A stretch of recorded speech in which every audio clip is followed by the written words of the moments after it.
lovely. So, the first thing you notice about Burma is that it's Buddhist, you know. They have huge temples and pagodas. This is the main one in Yangon, used to be called Rangoon, which is a vast complex with, you know, the symbol of the Enlightenment at various levels, with the Enlightenment umbrella on top.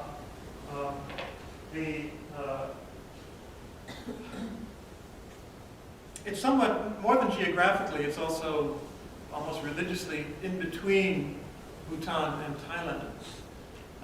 Thailand is also very devout, as these people are, with temples everywhere, as here, but obviously also much more open to the West and affected by Western culture. Bhutan, on the contrary, which is where I visited a few years ago, very isolated, it's Tibetan, but very, very Buddhist as well. Here you find the people, it's 90% Buddhist, and people are very devout and sincere. One of the signs of that is that I can say in all the days I was there, in every circumstance, on every busy street, on every city, in every town, in every village, I never a single time heard anyone raise their voices in anger to anyone else. Can you imagine that in New York City? It's a cultural thing, yes, but the cultural comes from the Buddhism, so at least in part. So it's a very devoutly Buddhist, and you can see various signs of that. Move on to the next. This is also the same temple. We'll come back a little bit later to the end. At the end, you see on the right down there that lion figure. That's a very iconographically common figure, not always in Buddhist countries, but here in Myanmar, a symbol of strength and wisdom. Next.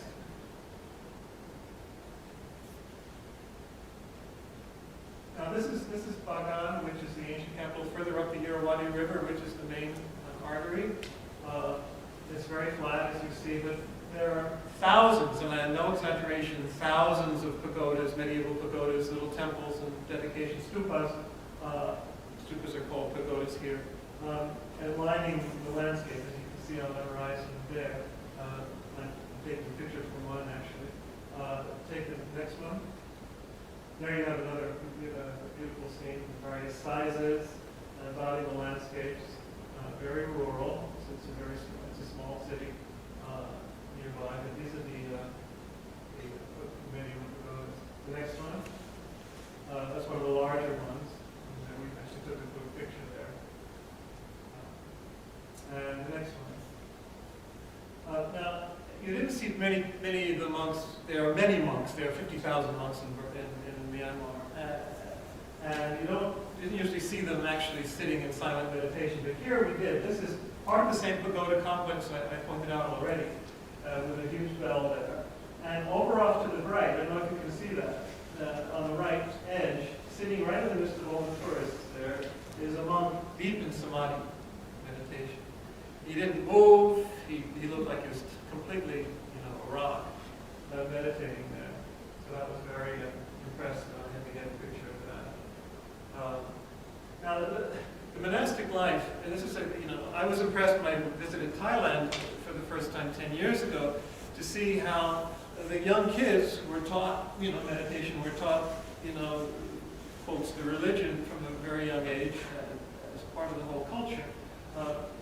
This is very true here. Of the thousands of monks, many of them are like 5 and 6 and 7 years old.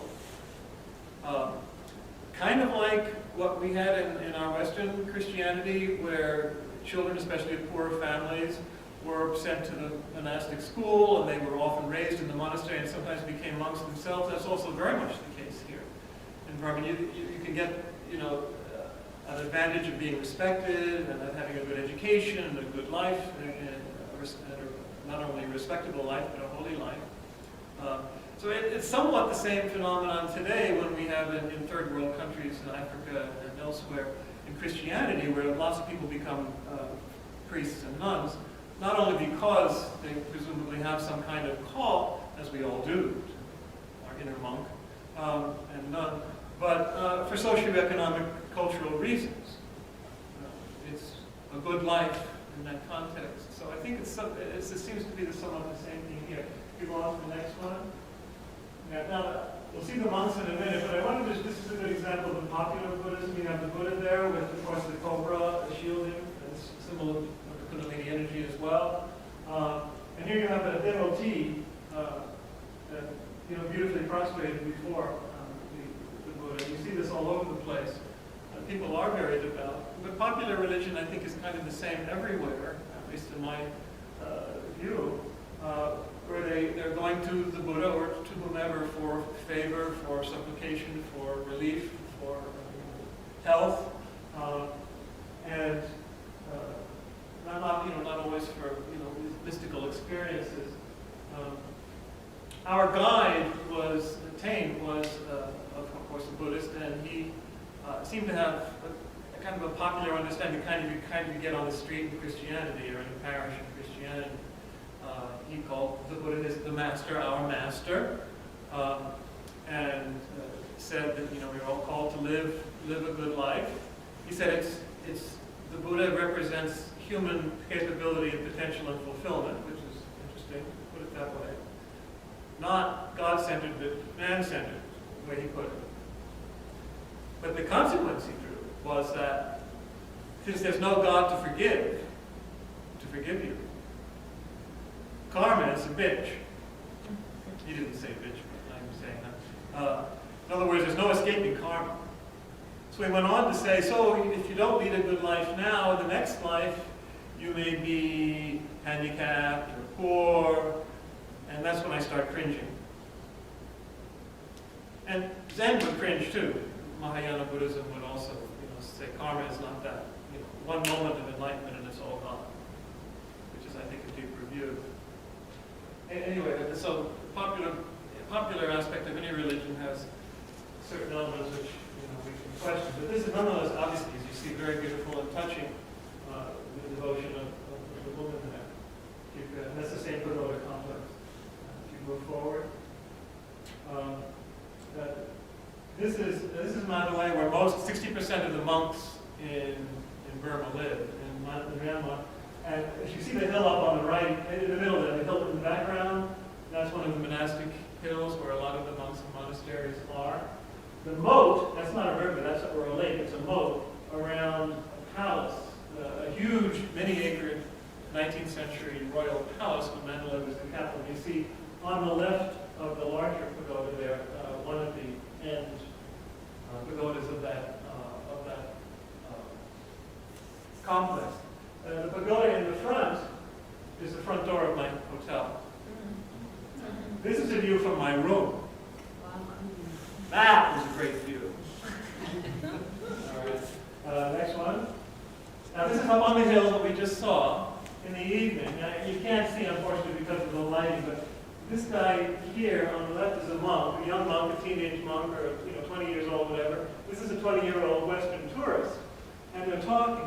What the monks do, who are in that area, when the tourists come up for the sunset, this is where we are here, they practice their English on the tourists, and the tourists learn about Buddhism. So it's a really nice exchange.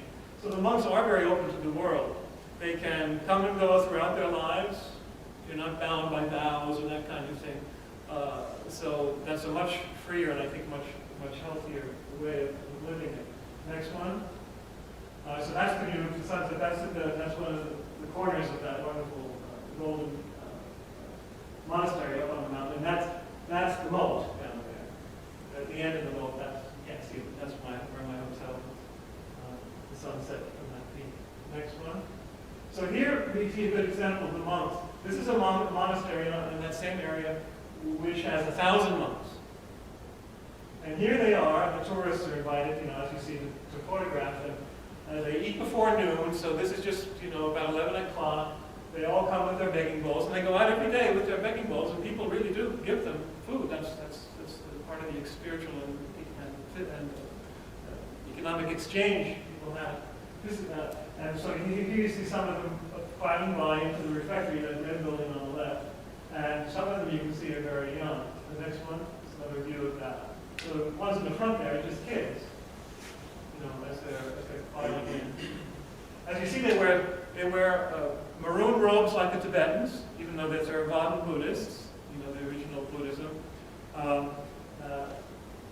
not in the picture, but there were some visiting monks there who were wearing orange and saffron and ochre, which is obviously visitors from Thailand or Vietnam. Next one. A good example of how the monks, circulate among the people is a couple of young monks who are on this bridge with some tourists. This is the longest walking wooden bridge in the world. It's a kilometer-long antique bridge going across the lake there. The next one. This is a video. Here they are, the monks, doing their recitation. Can't figure out the sound of the movie.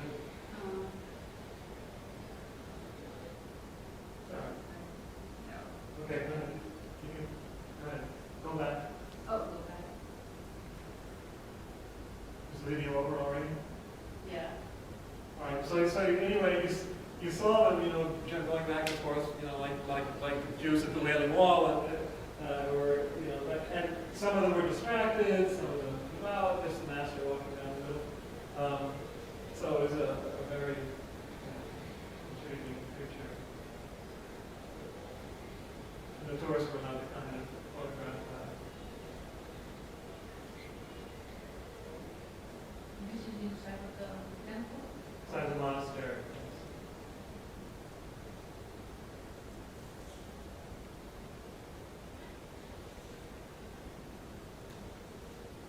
They love to use ornamentation, colored glass, gold.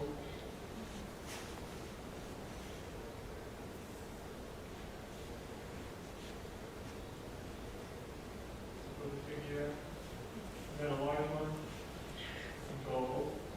You notice the Buddhas are almost always using the Bhumisparsa mudra, which is the mudra of breath touching the ground, which is the Buddha did at the time of his enlightenment to call earth to witness to the enlightenment and to include all creatures. Now, this is one of the many reclining Buddhas. This is 160 feet long, huge one. It was actually made of wood, although it doesn't seem, you can't see that, really.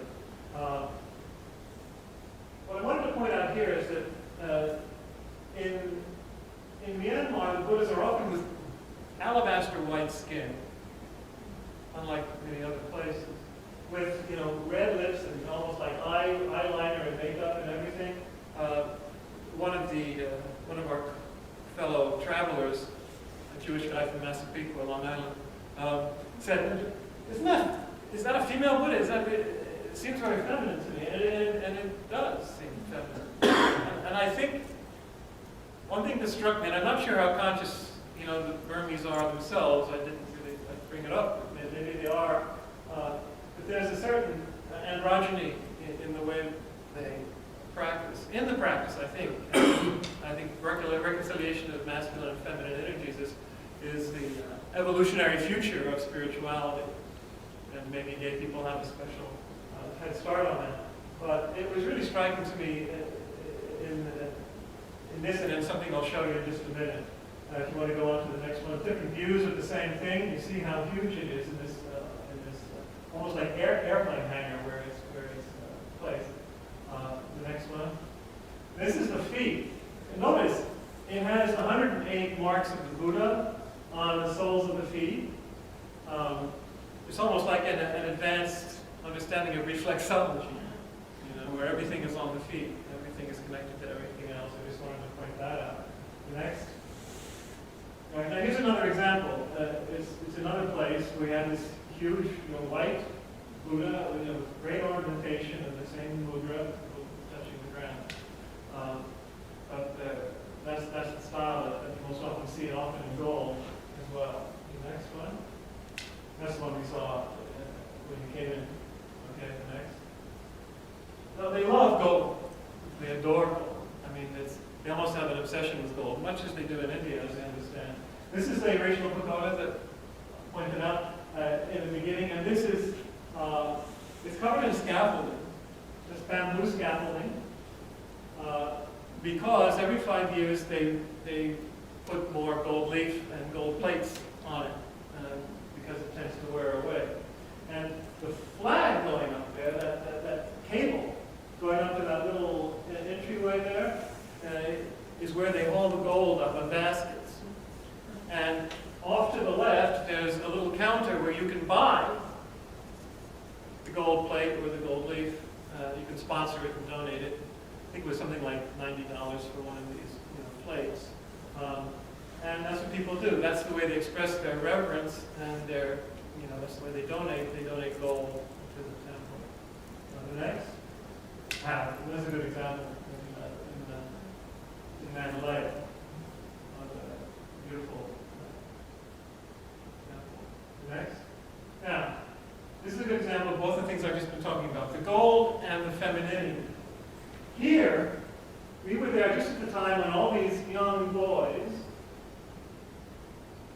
were there making their initiation rite.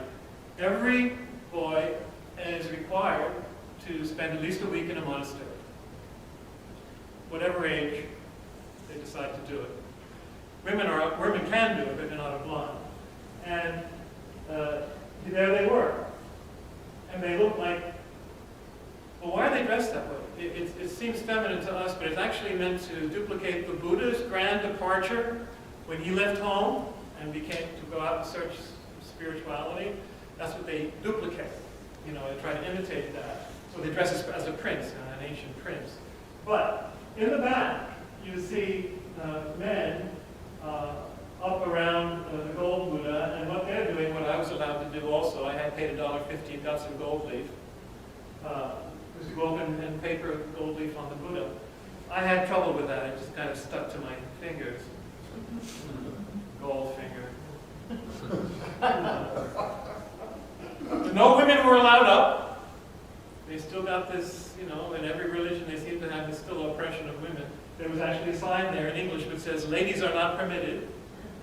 So I went up there with the other men around that gold.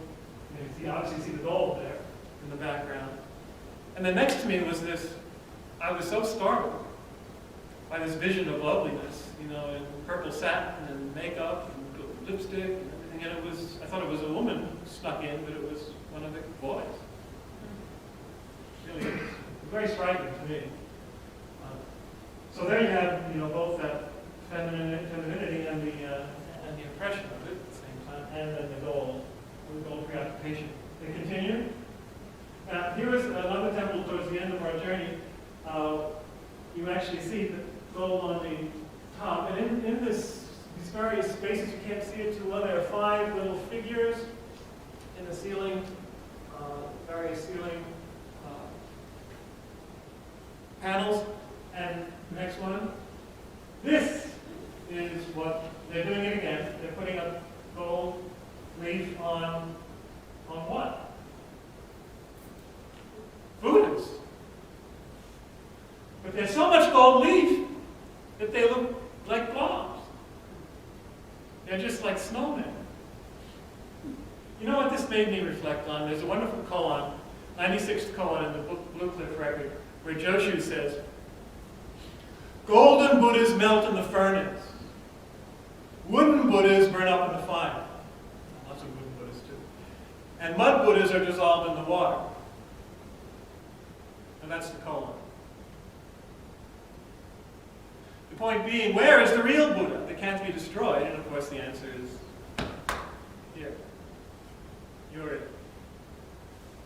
So I just hope, and I've no reason to doubt it, but I hope that all of us get beyond the externals, no matter how shiny they are, to get to the real gold, which is the Buddha within.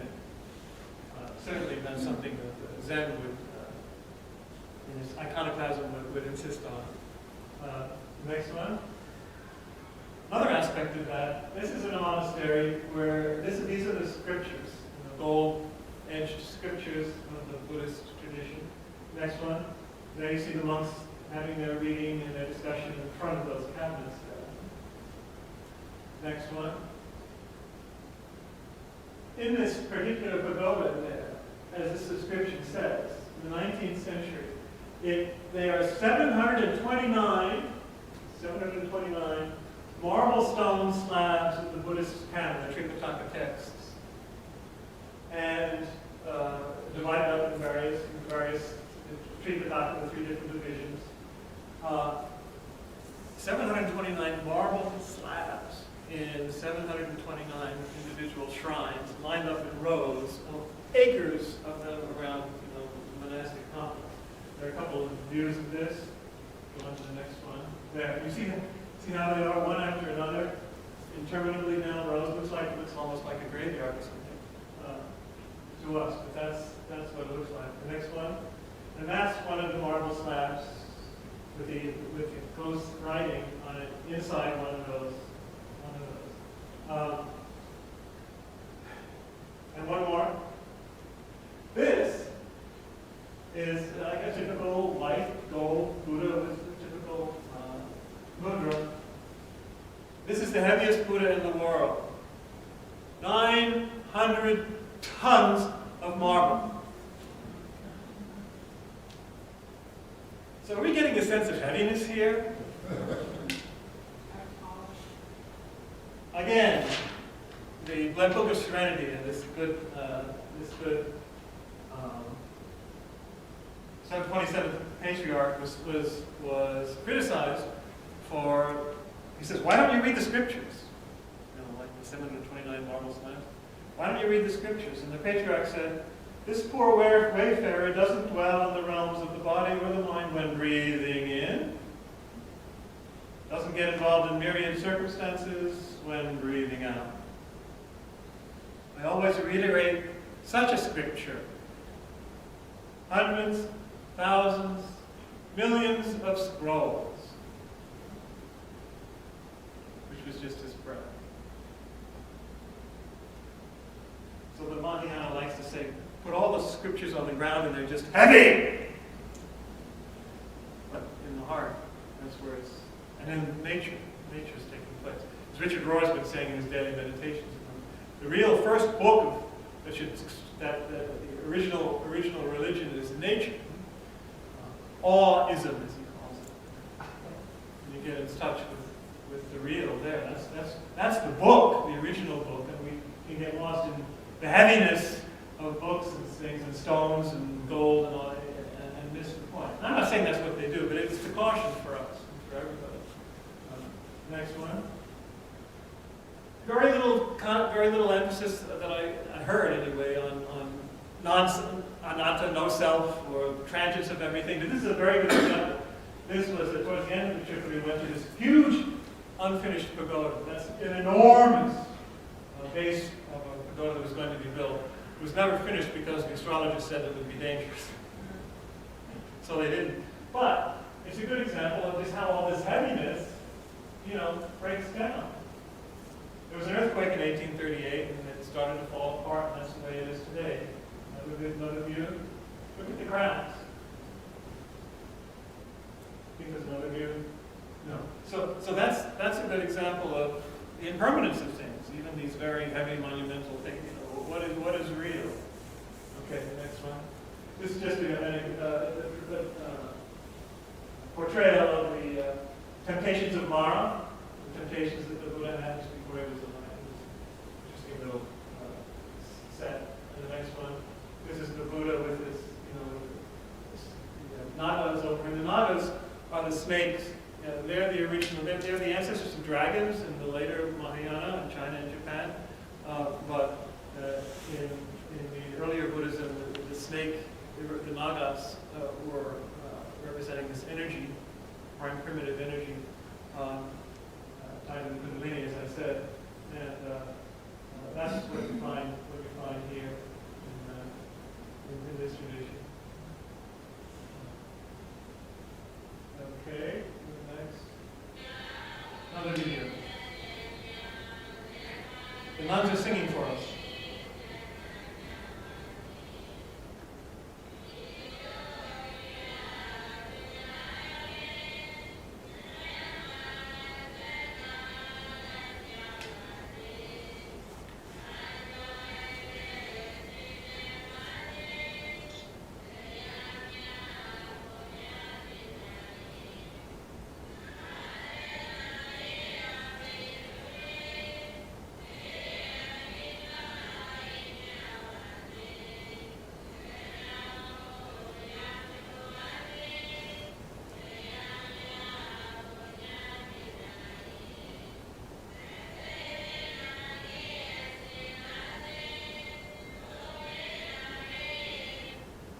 So the Mother Superiors there sitting up on the right. And these are just a few of the nuns in the monastery. Lots and lots of nuns as well. As you see there, their heads are shaved, and they wear pink. I would never have guessed. When I first saw that, I asked my guide, what's that? He said, that's a nun. They wear pink. I never knew that existed in the Buddhist world. So the nuns wear pink. And the next two pictures are a meditation home, like this. So that's, see the polished floor. In the case there is a wax effigy of the founders. Please, don't ever put me in one of those here. And with the Buddha, of course. And then the next picture is the back of the room where you see piled up the mats. So they use mats. Plus, what you see everywhere in Burma, these plastic chairs in restaurants and everywhere. So obviously they use the chairs too for those who can't. It would imagine they use the chairs for those who aren't able to use the mats. So you get a sense of the austerity and the simplicity of the monastic complex there. Okay, and the next. This is one of the many teak wood monasteries. So many things are built out of teak, some hardwood, which is very precious here, but it's like birch tree for them over there. And it's beautiful, elegantly carved. That's also a monastic building. Next one. Just a few iconographic things to conclude. You see behind it is that reclining Buddha that we saw earlier. I took a picture of this peacock throne because just as you have the phoenix in China, for example, as the bird that goes with the dragon, the bird that you find here in Myanmar, I didn't find it anywhere else in the countries that I visited. The bird is the peacock. It's a sun symbol, among other things, and that's you see it with the full tail spread there. Next one. This is one of the golden Buddhas, standing Buddhas, and what struck me here, you can't really see it, but in the right hand there's a seed. And that represents the seed of the Buddhist teaching. So like Jesus' parable of the sower and the seed, I haven't seen that in other countries either, where the Dharma is represented as a seed planted in our heart. And the next one, it's another example of it. Again, you can't see it too well, but that's in another locale where you have the same configuration. Again, notice the white face, the gold garments, etc. And finally, and next to last, this is where the blob Buddhas were. And this is interesting. That's the religious flag, not the national flag, the religious flag. The Tibetans have their 5 colors and their prayer flags. This is what the Burmese use. Those 5 colors, red, yellow, blue, white, and pink or orange, spread across and down. That was invented by an American colonel in the 19th century who became a Buddhist. It was their first Buddha, Dharma, and Sangha, our parents, and our teachers. So that's a very nice way to end it. Yes. There was some unrest, as you know, in the Rakhine state up north with Muslims and Buddhist extremists. There are, about 4% Christians, 4% Muslims, 2% Hindu in the area. We visited a Hindu temple and even a Jewish synagogue in Yangon. There are 20 people left in the synagogue. Interesting. I've become more and more aware that the religious extremists, be they Buddhist or Islamists, are not doing anything in the name of God. It's their own stuff. They're hijacking, literally hijacking the religion to cover up all their own nonsense. So we should adjourn. So let's do the final round.